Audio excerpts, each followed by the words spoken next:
Today I'm going to discuss how to study the Schumann Arabesque, and I'm just going to work on the very first opening section, which keeps recurring. There are interludes in between this section.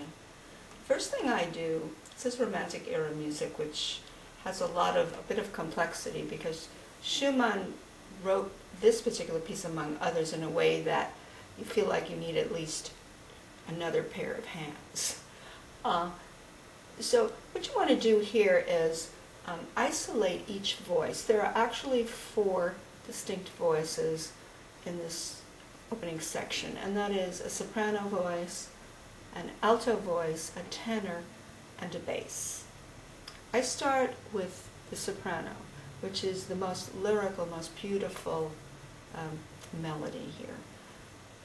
Now, there's been some raging controversy on the internet about the wrist and whether the wrist should be forward moving or level or never moving or whatever. And in my opinion, you cannot possibly play this gorgeous theme without a fluid rolling forward wrist where you need to have it.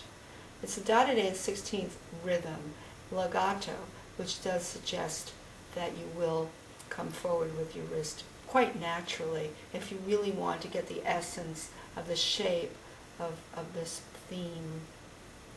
So it has an upbeat here, and it has a little grace note. Now, I've heard Horowitz play the grace note more like you can isolate it and hear it and prolong it. He goes like this, da-dee-ya, da-dee, da-dee-ya, da-da. But most of the pianists that I surveyed, who I would respect too, play more as a regular grace note, which decorates, in this case, the neighbor note, A. It's the upper neighbor, and it keeps coming back as an upper neighbor figure. But what I've mostly heard is this, da-cha-da-dee, da-cha-da-dee, da-dee, da-da-da-dee, da-da, ta-cha-da-da, ta-cha.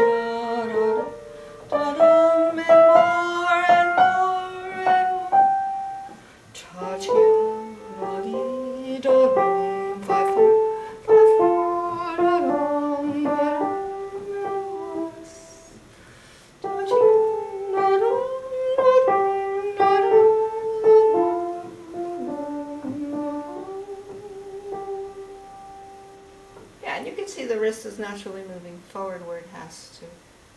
Now, the next voice that I take on and learn is the alto voice.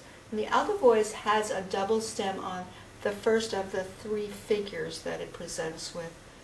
And so actually learning the tenor, because this is the double stem note with the first of the alto voices, alto voice, is to be learned. Now, the tenor voice might be learned first because it has to be held over the measure as a quarter note tied to another quarter note. It's like a little syncopation, actually, the way it's tied. And you're starting on the second beat, so you're going 2. This is the alto. 1, 2, and 1, and 2, and 1, and 2, and 1, and 2, and... Well, that's what it basically does, back and forth. Now, when you play the alto voice, which is rippling through, you have to hold that tenor through the alto like this. Here's the alto. It's tied across that tenor.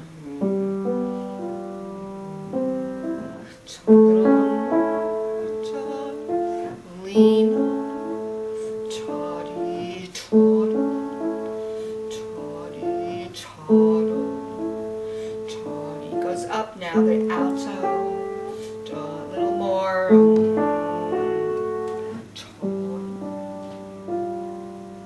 You have that secondary dominant of A major to D minor, and that becomes like a 2-chord, the D minor, of the 5 G major to the 1 of C major. Pieces in C major. Now, the challenge is to play the voices in such a way that the alto does not interfere or upstage in any way the soprano. You might consider the bass, because we didn't do the bass line.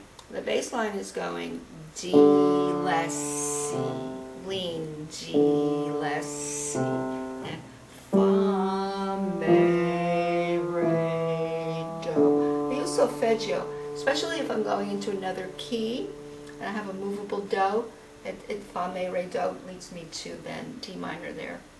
And then Fa, Mi, Re,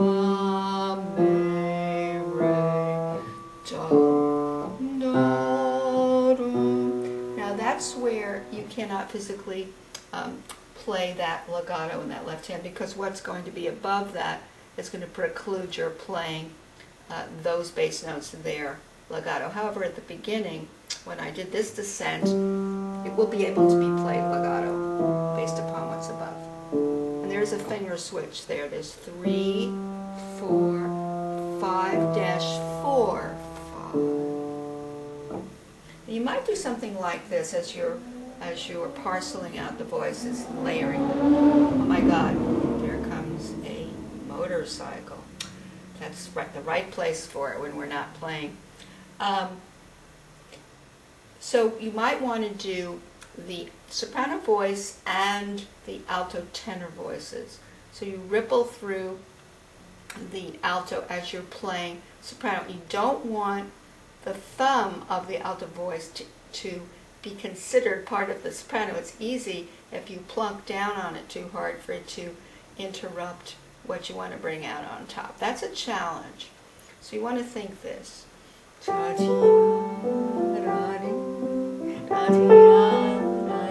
how that ripples? And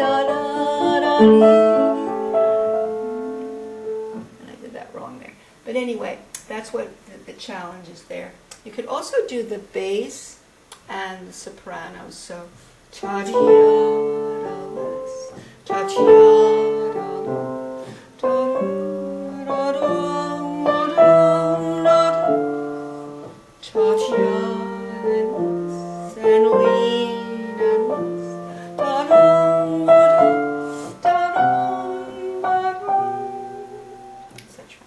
and then you finally put everything together. You put the soprano, or you could do the bass and the soprano. I guess I did that. I already did that. Then you put everything together as, I'm not using the pedal yet. I use the pedal at the end, because I want to hear all these voices without the pedal. Now